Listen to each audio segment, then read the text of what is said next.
नमस्कार, मैं हूं योगेश पांडे और आप देख रहे हैं इंडिया वॉइस। 5 शहर 5 खबर में रुख करेंगे हम 5 खबरों का, जिसमें सबसे पहले बात होगी दिल्ली एमसीडी चुनाव की, जिसमें केजरीवाल काबिज हो गए हैं। और इसके बाद अखिलेश यादव के एक ट्वीट के बारे में आपको बताएंगे, जिससे यूपी में सियासत गर्मा गई है। फिर आपको गुजरात विधानसभा चुनाव की जानकारी भी देंगे, जिसके नतीजे गुरुवार को जारी किए जाएंगे। और फिर हम आपको संसद के शीतकालीन सत्र के बारे में भी बताएंगे। और आखिर में बात होगी लखनऊ नगर निगम के कर्मचारियों की, जो धरने पर हैं। तो चलिए शुरुआत करते हैं सबसे बड़ी खबर के साथ। दिल्ली एमसीडी चुनावों के सभी नतीजे सामने आ गए हैं। आपको 134, बीजेपी को 104, कांग्रेस को 9 और निर्दलीय को 3 सीटें मिली हैं। जहां तक वोट शेयर की बात है तो आपको 42.05% वोट मिले हैं और बीजेपी को 39.09% वोट मिले हैं।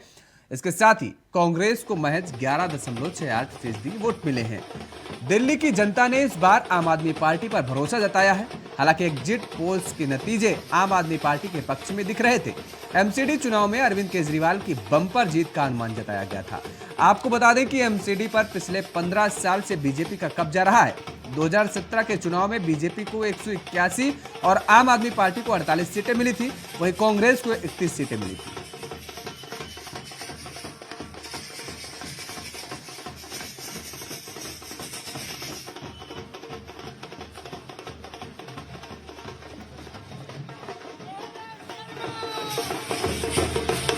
आम आदमी पार्टी ने इतिहास रच दिया। दरअसल आपको बता दें कि आम आदमी पार्टी जहां दिल्ली सरकार में काबिज है, तो वहीं अब एमसीडी पर भी आम आदमी पार्टी ने अपनी सरकार बना ली है।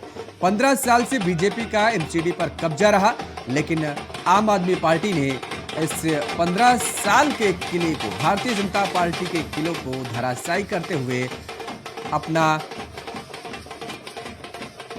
वजूद कायम किया है। तो कुल 42% वोट मिले हैं आम आदमी पार्टी को। आम आदमी पार्टी ने 134 सीटों पर दर्ज की है जीत। तो ये बड़ी जीत और बम्पर जीत मानी जा रही है आम आदमी पार्टी की। एमसीडी पर भी अब आम आदमी पार्टी का कब्जा जम चुका है दिल्ली में। यानी जिस बात को लेकर के अंदेशा भी जताया जा रहा था, एग्जिट पोल्स भी इस ओर इशारे करते नजर आ रहे थे कि दिल्ली एमसीडी पर आम आदमी पार्टी का कब्जा होगा, और एग्जिट पोल सही साबित होते हुए नजर आए। आम आदमी पार्टी को कुल 42% वोट मिले हैं और जिसमें 134 सीटों पर आम आदमी पार्टी ने जीत दर्ज की है। सबसे ज्यादा नुकसान यदि किसी को हुआ है तो वो कांग्रेस को नुकसान हुआ है। महज 9 सीटों पर कांग्रेस सिमट करके रह गई है और आम आदमी पार्टी ने एक शानदार बढ़त बनाई, शानदार जीत हासिल की। और दिल्ली विधानसभा की सीटों पर जहां आम आदमी पार्टी का कब्जा है, जहां दिल्ली सरकार में आम आदमी पार्टी का कब्जा है, वहीं अब दिल्ली एमसीडी पर भी आम आदमी पार्टी ने अपना पैर जमा लिया है।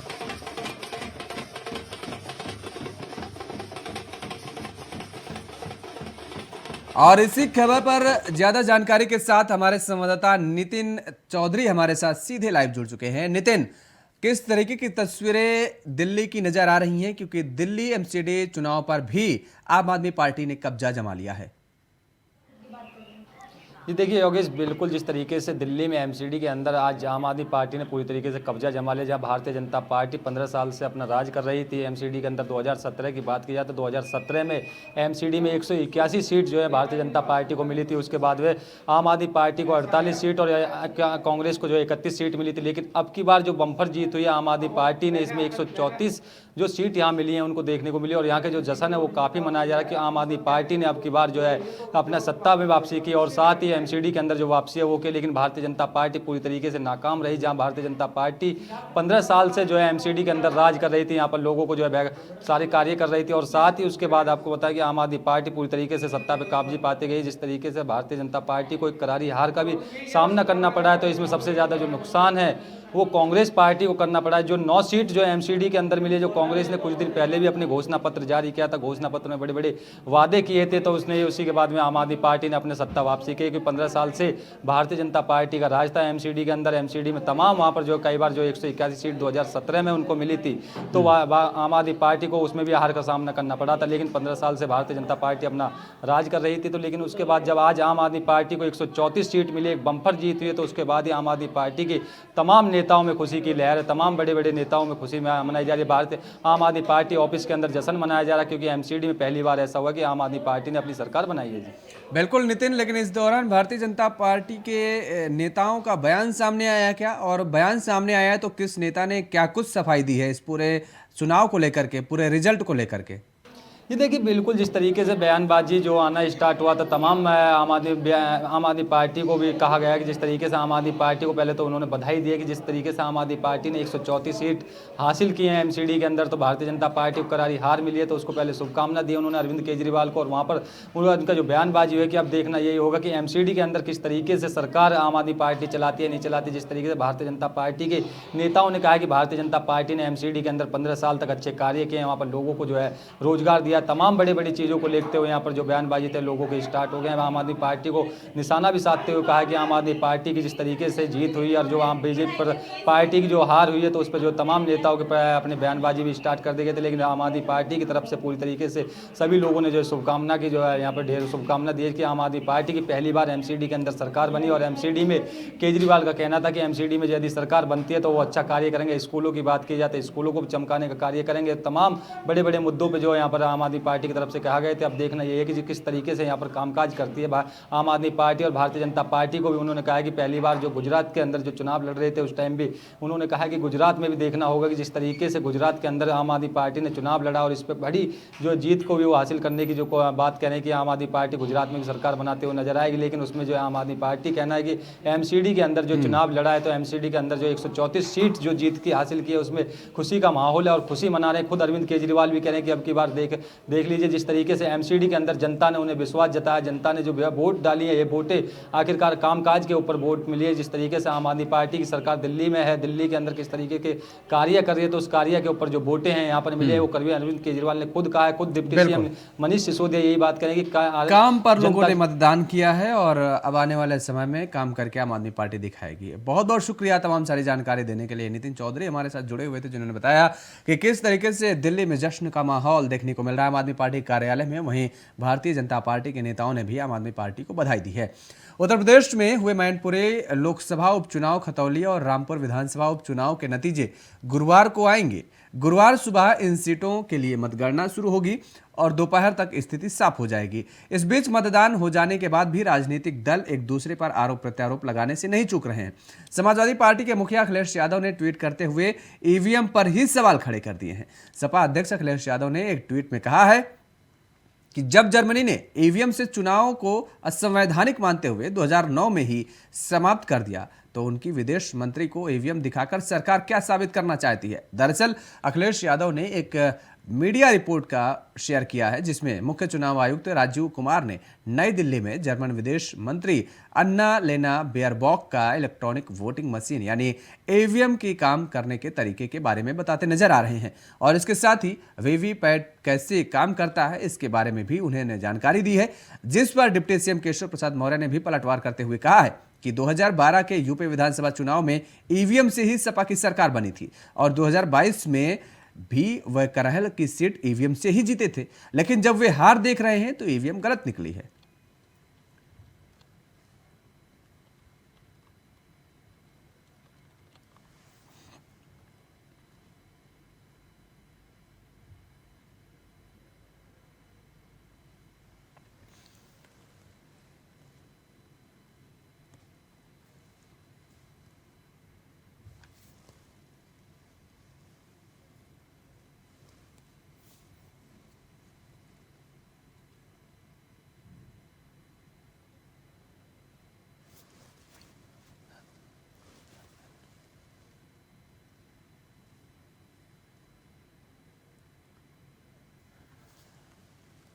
तो अखिलेश यादव ने तंज कसा है, ये सवाल उठाए हैं ईवीएम पर। एक बार फिर से अखिलेश यादव ने सवाल उठाए हैं।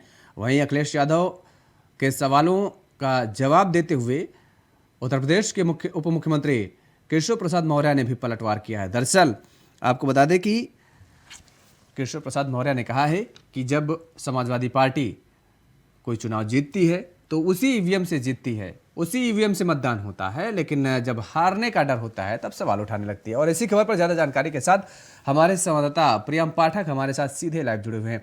प्रियम, एक बार फिर से वही ईवीएम पर सवाल उठने लगा है। भारतीय जनता पार्टी ये आरोप लगा रही है कि दरअसल हार का डर अभी से सताने लगा है समाजवादी पार्टी को।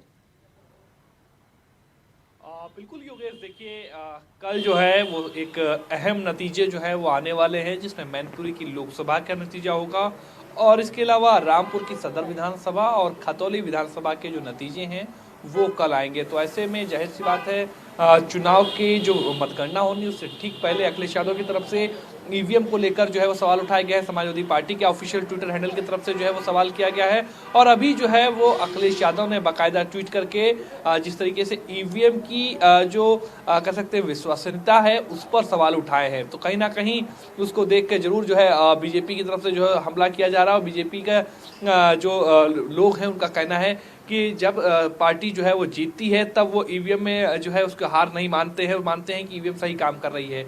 लेकिन जैसे ही इनको अंदेशा हो जाता है कि जो चुनावी नतीजे हैं वो उनके पक्ष में नहीं आने वाले हैं तो ईवीएम की विश्वसनीयता पर जो है वो सवाल उठाने लगते हैं। तो वो कहीं ना कहीं आज भी जिस तरीके से देखें तो बीजेपी की तरफ से हमला किया जा रहा है उनके ट्वीट को लेकर कि अखिलेश यादव को इस बात का अंदाजा हो चुका है कि वो तीनों ही सीटें हार रहे हैं।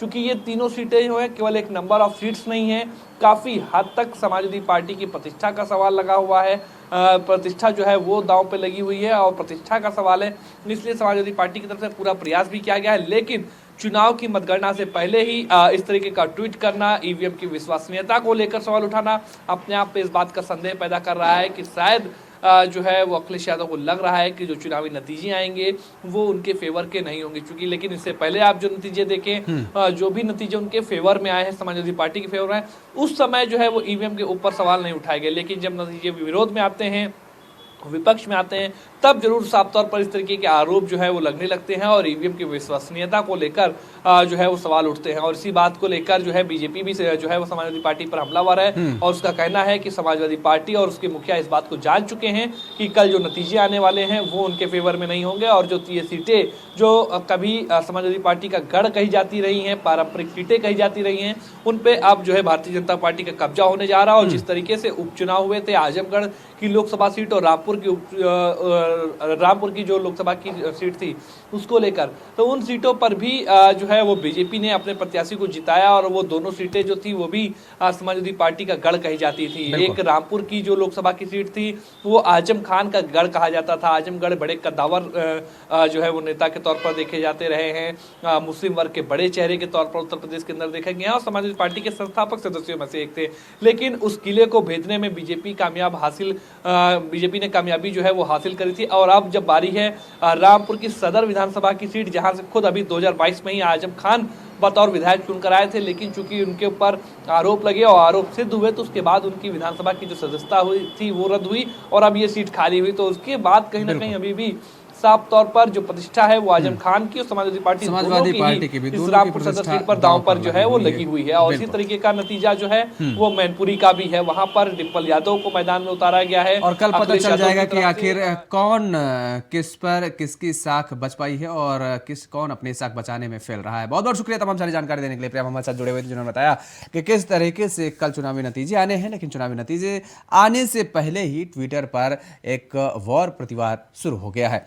उधर हिमाचल और गुजरात विधानसभा चुनाव के नतीजे गुरुवार 8 दिसंबर को जारी किए जाएंगे, जिसके लिए चुनाव आयोग की तरफ से तैयारी पूरी कर ली गई है।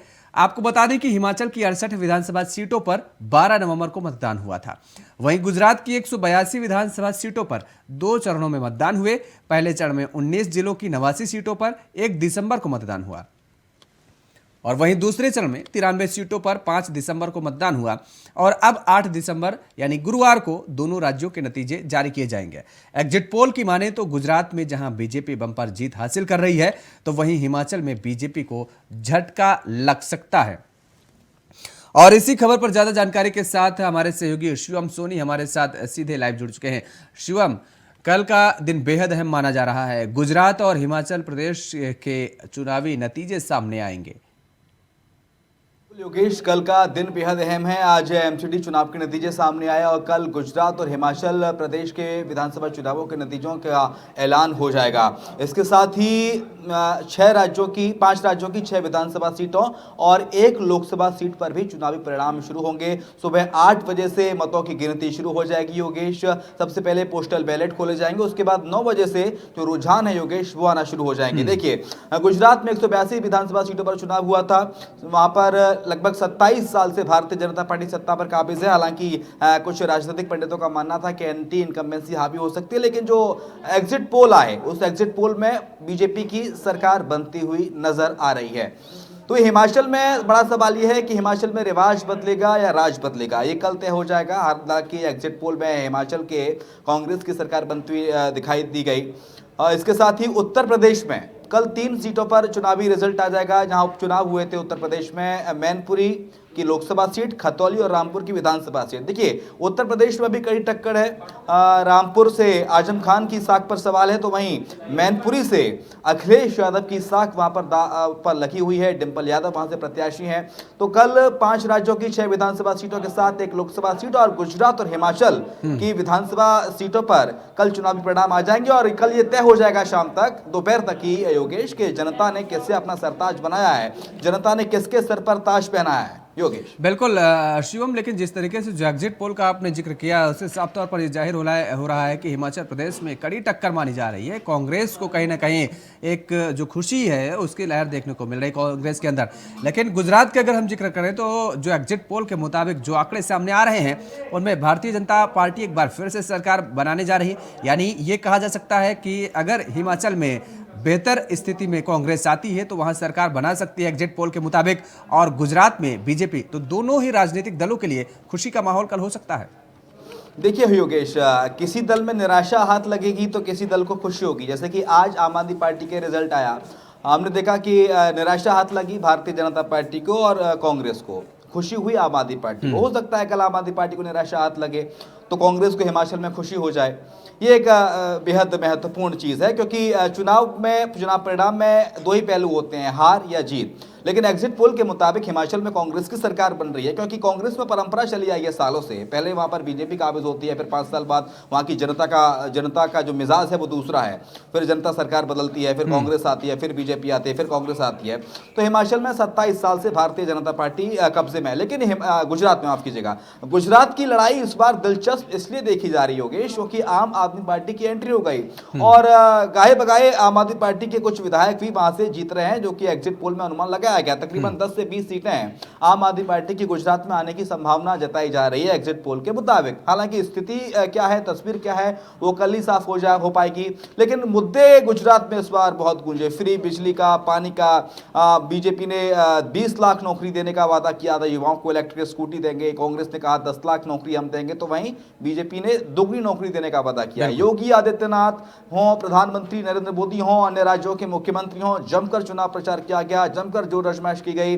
लेकिन इन चुनाव प्रचारों का जोर आजमाइश का क्या नतीजा निकलेगा वो कल तय हो जाएगा योगेश। बिल्कुल, बहुत बहुत शुक्रिया तमाम सारी जानकारी देने के लिए। शिवम हमारे साथ हमारे सहयोगी जुड़े हुए थे, जिन्होंने बताया किस तरीके से अलग अलग विधानसभा सीटों को लेकर के अलग अलग स्थिति बनी हुई है। वहीं संसद का शीतकालीन सत्र का बुधवार से आगाज हो गया है। 17 दिन चलने वाला ये सत्र 29 दिसंबर तक चलेगा, जिसमें केंद्र सरकार की तरफ से 16 बिल पेश किए जाएंगे और 7 लंबित विधेयकों को पारित कराने की भी कोशिश की जाएगी। आपको बता दें कि राज्य का 258वां सत्र है, जिसके सभापति के तौर पर उपराष्ट्रपति जगदीप धनखड़ पहली बार उच्च सदन की कार्यवाही का संचालन कर रहे हैं, जिनका राज्यसभा के सदस्यों ने स्वागत किया। इस दौरान स्वागत करते हुए प्रधानमंत्री नरेंद्र मोदी ने कहा कि उपराष्ट्रपति में किसान और जवान दोनों समाहित हैं। संसद के शीतकालीन सत्र का आगाज 17 दिनों तक चलेगा और आज आगाज हो चुका है उसका।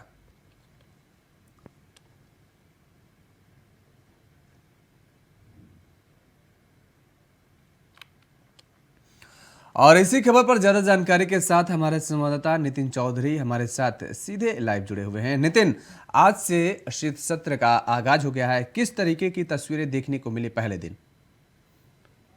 जी देखिए योगेश, बिल्कुल संसद के शीतकालीन सत्र जो आज से स्टार्ट कर दिया गया है, जिस तरीके से जो है चुनावों की वजह से भी बताया गया कि चुनावों की वजह से थोड़ा लेट हो गया था, तो गुजरात और हिमाचल में जो चुनाव थे उसकी वजह से लेट हो गया था, लेकिन अब की बार जो संसद जो चला है वो यहाँ पर जो है पूरी जो है 29 दिसंबर तक ये संसद चलेगा। साथ ही उसके बाद में जो तमाम इसमें जो बड़ी कार्रवाई भी की है, जिस तरीके के 16 बिल जो है इसमें पास कराने की बात भी यहाँ पर कही गई है। केंद्र सरकार जो है पहले 16 बिल पास करेगी, उधर ही तमाम 31 दल के जो नेता थे उनके साथ में कल जो है संविधान दल की जो बैठक बुलाई गई थी, इस बैठक में यही निर्णय लिया गया था कि जिस तरीके से जो संसद सत्र चलेगा तो उसमें जो किस कौन कौन से मुद्दे पे यहाँ पर बात की जाएगी। तमाम दलों के नेता यहाँ पर मौजूद थे, 31 दल एक साथ बैठे हुए थे, कांग्रेस भी हो, तमाम बड़े बड़े जो पार्टियां यहाँ पर बुलाई गई थी। उसमें खुद यहाँ पर धनखड़ सिंह जो उपराष्ट्रपति हैं वो खुद इसको जो है संचालन करेंगे। साथ ही उसको जो है स्वागत करते हुए कहा प्रधानमंत्री मोदी ने कि किसान नेता हैं और किसानों के परिवारों की जो बात है यहाँ पर खुद वो उठा रहे हैं। तो उसको देखते हुए जो शीतकालीन सत्र था आज यहाँ पर चालू किया गया। पहले दिन ही 29 दिसंबर तक संसद सत्रकालीन चलेगा। जी बिल्कुल नितिन, लेकिन जिस तरीके से 16 बिल और 7 लंबित विधेयक पारित कराने की कोशिश करने की बात कही जा रही है, वो 7 लंबित विधेयक कौन कौन से हैं जो पारित कराए जाएंगे? जी देखिए बिल्कुल, जिस तरीके से जो संसद शीतकालीन जो 16 बिल इसमें बताया गया है कि जिस तरीके से पहला जो है इसमें किसानों की बात भी की जा सकती है और साथ ही इसमें जो काफ़ी तमाम जो बड़े बड़े मुद्दे हैं इस बिल में जो गिनाए जाएंगे केंद्र सरकार की तरफ से। लेकिन उसके बाद में जो चीन के जो है बताया गया कि चीन के मुद्दों को लेकर भी यहाँ पर बात की जा सकती है। तमाम पार्टियों को घेरने की कोशिश करेगी, क्योंकि जिस तरीके से संसद शीतकालीन आज यहाँ पर चला है, पहला दिन आज संसद का था, तो उसी को देखते प्रधानमंत्री नरेंद्र मोदी ने साफ साफ पहले जो है यही कहा है कि 16 बिल यहाँ पर पेश किए जाएंगे। उसी के बाद में जो तमाम जो पार्टियों के साथ में कल संविधान बैठक में जो बुलाया गए थे, उस बैठक में तमाम बड़े नेताओं को बुलाया गया था, सभी लोगों से पूछताछ की गई थी। जिस तरीके से संवैधानिक सत्र जो आज चल रहा है उस सत्र को जो है पूरी तरीके से जो है सुचारू रूप से चलाया जाएगा। तो उसी को देखते हुए यहाँ पर तमाम बड़े बड़े नेताओं के साथ बैठक की गई थी। खुद रक्षा मंत्री राजनाथ सिंह ने भी इसमें जो है मौजूद रहे थे बैठक में। साथ ही उसके बाद ही तमाम बड़े नेताओं से इसमें बातचीत की गई कि संसद जो सत्र है जो चलेगा, तो उसी को देखते हुए यहाँ पर संसद सत्र जो पहला दिन था यहाँ उसमें जो है सुचारू रूप से चला था। तो उसी को देखते प्रधानमंत्री नरेंद्र मोदी ने जो है बधाई दी थी और साथ ही किसानों के मुद्दे को लेते हुए यहाँ पर बातचीत की गई। तमाम बड़े मुद्दे रहेंगे। इसी को देखते हुए तो सरकार की तरफ से जो विपक्षी दल है वो पूरी तरीके से सरकार को घेरने की कोशिश भी करेगा। तो इसमें तमाम बड़े बड़े इसमें बिलों को भी पास किए जा सकते हैं। बिल्कुल नितिन, कौन कौन से वो अहम मुद्दे होंगे जिनको लेकर के विपक्ष हमलावर नजर आ रहा है और सदन के अंदर अपनी आवाज बुलंद करता नजर आ सकता है? जी देखिए बिल्कुल, जिस तरीके से जो संसद का शीतकालीन है उसमें जो 16 बिलों की बात की गई है, 16 बिलों में पहला जो किसानों का है, तमाम बिजलियों का है, तमाम बड़े बड़े जो बिल्स हैं इसमें जो काफ़ी और भी इसमें है लाती है। उसके बाद ही कांग्रेस की बात की जाए तो कांग्रेस जो है 25 दिसंबर की इसमें जो क्रिसमस डे को लेकर भी कहा गया कि क्रिसमस डे को भी जो छुट्टी मनाई जाती थी तो उस पर भी जो संसद में घेरने की पूरी तरीके से कोशिश करेगी। और तमाम इसमें जो है बड़े बड़े चेहरे भी मौजूद रहे थे। साथ ही उसके बाद में बिल में जो है तो और भी काफ़ी बिलें हैं, तो इसमें जो है लोगों के तो अपनी गिनती वो बताया जाएगी। जिस तरीके केंद्र सरकार अच्छे कार्य करे, किस तरीके से यहाँ पर जो संसद के अंदर लोगों को बिल पास करने की जो बात यहाँ पर कही है कि अब तक कितने अच्छे कार्य यहाँ पर किए, तो तमाम इसमें जो सरकार पूरी अपनी 16 बिलों को पास करेगी। और साथ ही उसके साथ ही जो तमाम जो इस बिल में जो पेश है, सबसे पहले किसानों का मुद्दा रहेगा, साफ बिल का मुद्दा रहेगा और जो रोजगारी की बात भी इसमें कहा जाए, बता सकते हैं कि किस तरीके से यहाँ रोजगार लोगों को दिया गया, तो तमाम इसमें बड़ी बड़ी चीज़ें का भी रहेगी। बहुत बहुत शुक्रिया तमाम सारी जानकारी देने के लिए। नितिन चौधरी हमारे सहयोगी हमारे साथ जुड़े हुए थे, जिन्होंने बताया कि किस तरीके से सदन के पहले दिन की कार्यवाही हुई और इस दौरान आपको बता दें कि अब सदन की कार्यवाही को स्थगित कर दिया गया है। और रुक करेंगे अब अगली खबर का। खबर लखनऊ से है, जहां वेतन न मिलने से नाराज सैकड़ों मार्ग प्रकाश कर्मचारी नगर निगम परिसर में प्रदर्शन कर रहे हैं। दरअसल विभाग ने कर्मचारियों का वेतन 6 महीने से नहीं दिया। अपर नगर आयुक्त से कर्मचारियों ने फोन पर बात की, जिसके बाद अपर नगर आयुक्त ने आश्वासन दिया है कि 2 से 3 दिन में वेतन भुगतान कर दिया जाएगा। वहीं पुलिस कर्मचारियों को प्रदर्शन करने से लगातार हटाने का प्रयास कर रही है, जहां बड़ी संख्या में आरआरएफ पुलिस फोर्स को तैनात किया गया है।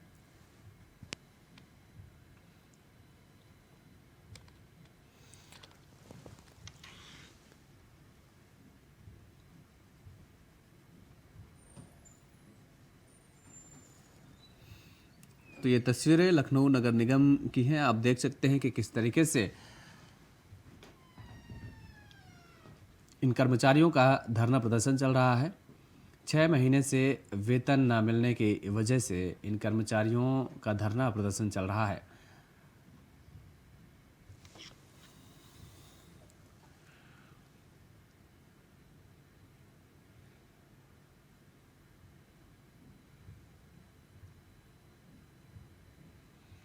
तो 6 महीने से कर्मचारियों को वेतन नहीं मिला है और आपको बता दें कि अपर नगर आयुक्त ने कर्मचारियों को आश्वासन दिया है कि 2 से 3 दिनों में वेतन दिला दिया जाएगा।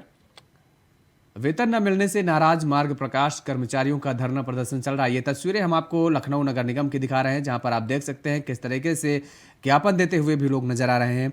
पुलिस बल भी मौजूद है, आरआरएफ की टीम भी वहां पर मौजूद है। किस तरह से धरना प्रदर्शन करते नजर आ रहे हैं। पिछले 6 महीने से इन कर्मचारियों को वेतन नहीं मिला है, जिसकी वजह से इन्हें खासा परेशानियों का सामना करना पड़ रहा है और नाराजगी जाहिर करते हुए आज इन कर्मचारियों ने नगर निगम कार्यालय पहुंचकर धरना प्रदर्शन किया है। बड़ी मांग करते हुए आपको बता दें कि ये कहा गया है कर्मचारियों की तरफ से कि जल्द ही उनका रुका हुआ वेतन का भुगतान कराया जाए। हालांकि 2 से 3 दिनों में वेतन के भुगतान की बात कही गई है। विभाग की तरफ से आश्वासन दिया गया है कि 2 से 3 दिनों में उनके रुके हुए वेतन का भुगतान कर दिया जाएगा। अपर नगर आयुक्त ने कर्मचारियों को आश्वासन दिया है। अपर नगर आयुक्त से कर्मचारियों ने फोन पर वार्तालाप की है और बातचीत के दौरान अपर नगर आयुक्त ने यह आश्वासन दिया है कि कर्मचारियों का रुका हुआ वेतन 2 से 3 दिनों में उनका भुगतान करा दिया जाएगा। लेकिन कर्मचारियों का धरना प्रदर्शन लगातार जारी है। आपको बता दें कि तस्वीरों में भी आप देख सकते हैं किस तरीके से बड़ी संख्या में यहाँ पर कर्मचारी पहुंचे और धरना प्रदर्शन करते हुए नजर आ रहे हैं। वहीं सुरक्षा व्यवस्था के पुख्ता इंतजाम भी किए गए हैं। पुलिस प्रशासन बल भी तैनात किया गया है और इसके साथ ही आरआरएफ की टीम भी तैनात की गई है। तो कर्मचारियों का ये धरना प्रदर्शन देखने को मिला है। 6 महीने से कर्मचारियों को वेतन नहीं मिला है और जिसके चलते ये धरना प्रदर्शन कर रहे हैं कर्मचारी। अपर नगर आयुक्त ने कर्मचारियों को आश्वासन दिया है कि 2 से 3 दिनों में इनका वेतन का भुगतान करा दिया जाएगा।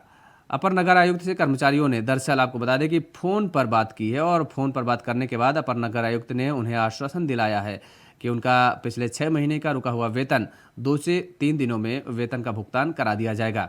पिछले 6 महीनों से वेतन रुका हुआ है, जिसकी वजह से इन कर्मचारियों को काफ़ी समस्याओं का सामना करना पड़ रहा है और इस बीच ये नाराज़गी इन कर्मचारियों ने जाहिर की है।